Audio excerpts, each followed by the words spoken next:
Britain के पंत प्रधान mister McDonald ने पिछड़ी जातियों को स्वतंत्र निर्वाचन क्षेत्र देने की घोषणा की है।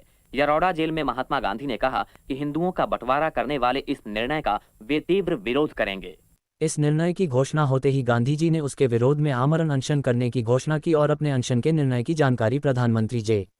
रैमसे मैकडोनल्ड को दिनांक 14 अगस्त 1932 को लिखे पत्र द्वारा दी। गांधी का प्रधानमंत्री के नाम पत्र। येरवडा केंद्रीय जेल दिनांक 18 अगस्त 1932। प्रिय मित्र को, अस्पृश्य वर्ग के प्रतिनिधित्व के बारे में मैंने सर सैमुअल होअर के नाम 11 मार्च के दिन जो खत लिखा था, उसकी तरफ निश्चय ही उन्होंने आपके तथा मंत्रिमंडल के सदस्यों का ध्यान आकर्षित किया होगा। उस पत्र को इस पत्र का हिस्सा मानकर ही यह पत्र पढ़ा जाए। अल्पसंख्यकों के प्रतिनिधित्व के बारे में ब्रिटिश सरकार ने जो निर्णय दिया है, वह मैंने पढ़ा और उस पर विचार करना टाल दिया। सर होअर को जो खत मैंने लिखा और दिनांक 13 नवंबर 1931 के दिन सेंट जेम्स राजमहल में गोलमेज सम्मेलन की अल्पसंख्यक लोगों की बैठक में मैंने जिस नीति की घोषणा की थी, उसके अनुसार मुझे आपके इस निर्णय का प्राणांत तक विरोध करना होगा। और ऐसा करने का एक ही मार्ग है, और वह है प्रायोपवेशन से अन्न ग्रहण न कर उपवास करना। नमक या सोडा खाकर अथवा न खाते हुए केवल जलप्राशन करते हुए अनशन करना और मृत्यु को अपनाने के अपने निर्णय की मैं घोषणा कर रहा हूँ। प्रायोपवेशन के दौरान ब्रिटिश सरकार ने अगर खुद होकर या लोगों के दबाव में आकर अपने निर्णय के बारे में फिर से विचार किया और अपनी जातिनुसार अलग चुनाव क्षेत्र की योजना का प्रस्ताव वापस लिया तो मेरा अनशन रुकेगा। अस्पृश्यों के प्रतिनिधि सार्वजनिक चुनाव क्षेत्रों से चुनकर आएं और सबको समान अधिकार हों, भले उनका क्षेत्र चाहे जितना व्यापक क्यों न हो।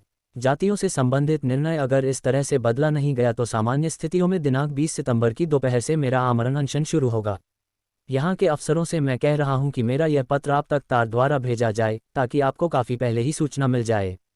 डाक द्वारा धीमी गति से भी यदि यह खत आप तक पहुँचेगा तब भी मैं आपको काफ़ी समय दे रहा हूँ।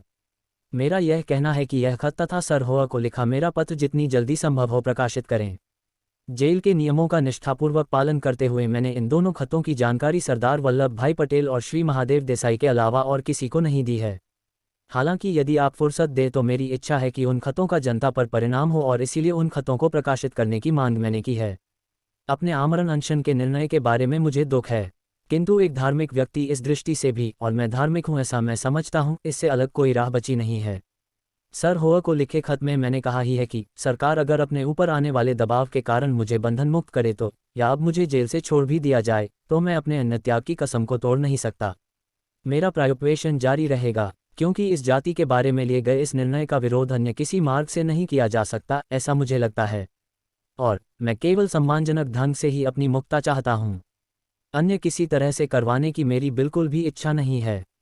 हो सकता है कि अस्पृश्यों को अलग चुनाव क्षेत्र देना उनके और हिंदू धर्म के लिए घातक है, यह मेरी सोच गलत हो और मेरा मत विकृत हो। अगर यही वास्तविक स्थिति हो तो इससे यही साबित होगा कि मेरे जीवन का बाकी दर्शन भी गलत है। अगर यह बात सही हो तो अन्न त्याग से प्राण त्याग करना मेरी गलती का प्रायश्चित होगा। इसके साथ ही जो असंख्य स्त्री पुरुष आज बच्चों की तरह मेरे बुद्धिचातुर्य पर विश्वास करते हैं, उनके ऊपर का बोझ भी कम होगा। लेकिन अगर मेरा मत सही होगा और उसके सही होने के बारे में मुझे रत्ती भर भी दुविधा नहीं है, तो भी जो करने की मैंने ठानी है वह मेरे जीवन को सार्थक करने वाला ही सिद्ध होगा। चौथाई शतक से अधिक समय तक मैं इसी जीवन मार्ग से चलकर आया हूं और ऐसा भी नहीं कि मुझे इसमें भरपूर यश न मिला हो। आपका विश्वासपात्र मित्र, हस्ताक्षर M.K. गांधी। ब्रिटिश प्रधानमंत्री का जवाब। 10 डॉनिंग स्ट्रीट दिनांक 8 सितंबर 1932। प्रिय मी. गांधी, आपका पत्र मिला, मुझे बड़ा विस्मय और खेद हुआ। साथ में यह भी लगा कि सरकारी निर्णय में अस्पृश्यों के बारे में क्या अर्थ निकला कि जिससे आपको गलतफहमी हुई और आपने वह खत लिखा। हिंदू समाज से अस्पृश्यों को हमेशा के लिए अलग करने के लिए शुरू से आप कड़ा विरोध करते आए हैं, यह हमें पता है। आपने अपना मत अल्पसंख्यक मंडल के आगे तथा 11 मार्च को सर होअर सैमुअल को लिखे खत में साफ तौर पर लिखा ही है। आपके मन को हिंदू समाज के बड़े वर्ग का अनुमोदन है, यह भी हम जानते हैं। इसीलिए अस्पृश्यों को हक देने के मसले पर सोचते हुए हमने आपके मत पर गहराई से सोचा। अस्पृश्यों की संस्थाओं से जो अनगिनत अर्जियां हमारे पास आई हैं और उनकी राहों में जो दिक्कतें हैं जिन्हें मानने से आपको भी ऐतराज नहीं, उन सब के बारे में हमने सोचा और हमें लगा कि विधिमंडल में योग्य अनुपात में प्रतिनिधित्व पाना अस्पृश्यों का अधिकार है और उनके उस हक की रक्षा करना हमारा कर्तव्य है। साथ ही हम इस बात का भी ख्याल रख रहे थे कि किसी तरह अस्पृश्य समाज हिंदुओं से अलग न हो। विधिमंडल में अस्पृश्यों को प्रतिनिधित्व मिलने के खिलाफ मैं नहीं हूं, ऐसा आपने भी अपने 11 मार्च के खत में दर्ज किया हुआ है। मतदान में समानता। सरकारी योजना के अनुसार पिछड़े वर्ग डिप्रेस्ड क्लासेस हिंदू जाति का ही एक हिस्सा रहेंगे और उन्हें हिंदू चुनाव क्षेत्र में समान मताधिकार मिलेंगे। साथ ही पहले 20 सालों तक हिंदू जाति का हिस्सा रहते हुए पृथक चुनाव क्षेत्र के कारण पिछड़े वर्ग अपने हकों एवं हितों का संरक्षण कर सकेंगे। इसलिए वर्तमान स्थिति में उन वर्गों का अलग होना जरूरी है। जहां पिछड़े वर्गों को इस तरह पृथक चुनाव क्षेत्र दिए जाएंगे, उस जगह सामान्य हिंदू चुनाव क्षेत्र से मतदान का उनका हक उनसे नहीं छीना जाएगा, बल्कि हिंदू जाति में उनका स्थान बना रहे, इसके लिए उन्हें मतदान का दोहरा हक दिया जा रहा है। इसके अलावा हमने सभी पिछड़े वर्गों को सामान्य हिंदू चुनाव क्षेत्र में भी शामिल किया है, जिसके परिणामस्वरूप स्पृश्य हिंदू उम्मीदवार को अस्पृश्य मतदाता से और अस्पृश्य उम्मीदवार को स्पृश्य मतदाता से मतयाचना करनी पड़ेगी। इस तरह हिंदू समाज में एकता बनी रहेगी। पिछड़े वर्गों को पृथक चुनाव क्षेत्र देने के पीछे एक ख्याल यह भी था कि एक जिम्मेदार राज्य व्यवस्था की शुरुआत में अपनी शिकायतों को वाणी देने के लिए तथा विशिष्ट उद्दिष्टों के खिलाफ होने वाले निर्णयों का सामना करने के लिए 9 में से 7 प्रांतों में उनके अपने अलग उम्मीदवारों का चुना जाना बेहद जरूरी है। इससे उन पर किसी और के हाथों से पानी पीने की नौबत नहीं आएगी। फिलहाल जगहें आरक्षित रखकर उनके लिए प्रतिनिधि चुनने के सवाल पर हमने सोचा नहीं है। जाति के आधार पर मुसलमानों को दिए गए अलग चुनाव क्षेत्र से ज्यादा अस्पृश्यों को दिए गए अलग चुनाव क्षेत्र का उन्हें फायदा होगा, जैसे कि मुसलमान सामान्य चुनाव क्षेत्र से मतदान नहीं कर पाएंगे और नवे उम्मीदवार बन पाएंगे, जबकि कोई भी योग्य अस्पृश्य सामान्य चुनाव क्षेत्र से अपना मत दे पाएगा और उम्मीदवार भी बन सकेगा। पृथक चुनाव क्षेत्र के कारण मुसलमानों को जो चुनाव क्षेत्र मिले हुए हैं उनमें बढ़ोतरी होने की कोई उम्मीद नहीं है। उन्हें लगभग हर प्रांत से जनसंख्या के अनुपात से अधिक जगहें मिली हुई हैं, लेकिन अस्पृश्यों को हमने जानबूझकर कम जगहें दी हैं। सिर्फ अस्पृश्यों द्वारा चुने गए कुछ एक प्रतिनिधि तो विधिमंडल में चुनकर आए, यही उन्हें पृथक चुनाव क्षेत्र देने के पीछे हमारा यह उद्देश्य है। आपके संकेत से मुझे तो यही लग रहा है कि आप यही चाहते हैं कि समाज में बुरी स्थिति को प्राप्त अस्पृश्यों का उनकी तरफ से बोलने वाला कोई प्रतिनिधि चुनने का जो फायदा सरकार उन्हें देना चाहती है वह उन्हें न मिले और उसके लिए प्राणों की आहुति जैसे भयंकर दिव्य तक करने के लिए आप तैयार हो गए हैं।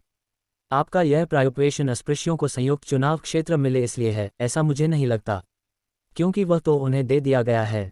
हिंदू समाज में एकता रहे, इसके लिए अगर आपका यह प्रायोपवेशन है, ऐसा आप कहेंगे तो वह भी मैं आपका झूठ ही कहूँगा, क्योंकि सरकारी योजना में उसका भी प्रबंध किया गया है। इन सभी बातों पर गौर करते हुए मुझे ऐसा लगता है कि वास्तविक स्थिति पर ध्यान न देते हुए आपने यह निर्णय लिया है। जाति के बारे में निर्णय पर सोचे बगैर जब सब लोगों ने हमसे अनुरोध किया तभी हमने अल्पसंख्यकों के सवाल पर ध्यान देने का निर्णय लिया। अब उस निर्णय में एक शर्त के साथ ही फेरबदल संभव है और वह शर्त है कि अगर सभी जातियां मिलकर कोई योजना बनाएं तो सरकार उसे मान्यता देगी। आप चाहते हैं कि सर सैमुअल होवर को भेजे पत्र के साथ आपका सभी पत्राचार प्रकाशित किया जाए। इसके लिए मेरी भी सहमति है। आखिर में मैं आपसे सिर्फ इतना ही कहना चाहता हूं कि सरकारी निर्णय पर एक बार फिर आप पूर्ण रूप से गौर करें और निर्णय करें कि आप जो भयंकर दिव्य करने जा रहे हैं उसका क्या औचित्य है। आपका हस्ताक्षर J. Ramsay MacDonald. Mahatma Gandhi की प्रायोपवेशन की प्रतिज्ञा। मी. रैमसे मैकडोनल्ड के उपर्युक्त पत्र के उत्तर में गांधी ने दिनांक 9 सितंबर 1932 के दिन येरवडा जेल से जो खत भेजा उसका आशय इस प्रकार था। प्रिय मित्र, आपने स्पष्टतापूर्ण विस्तृत पत्र भेजा, उसके लिए मैं आपका अत्यंत आभारी हूँ।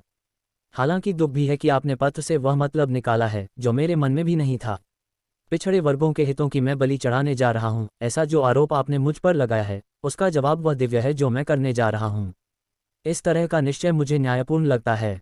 अस्पृश्यों को 2 बार मतदान का अधिकार देने से हिंदू समाज में पड़ने वाली फूट को टाला नहीं जा सकता।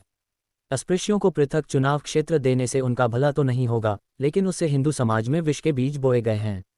मैं बस इतना ही कहना चाहता हूं कि लोगों की आस्था के और धर्म के मसलों का हल आप सही ढंग से निकाल ही नहीं सकते। अस्पृश्यों को जरूरत से अधिक प्रतिनिधित्व देने के खिलाफ मैं नहीं हूं।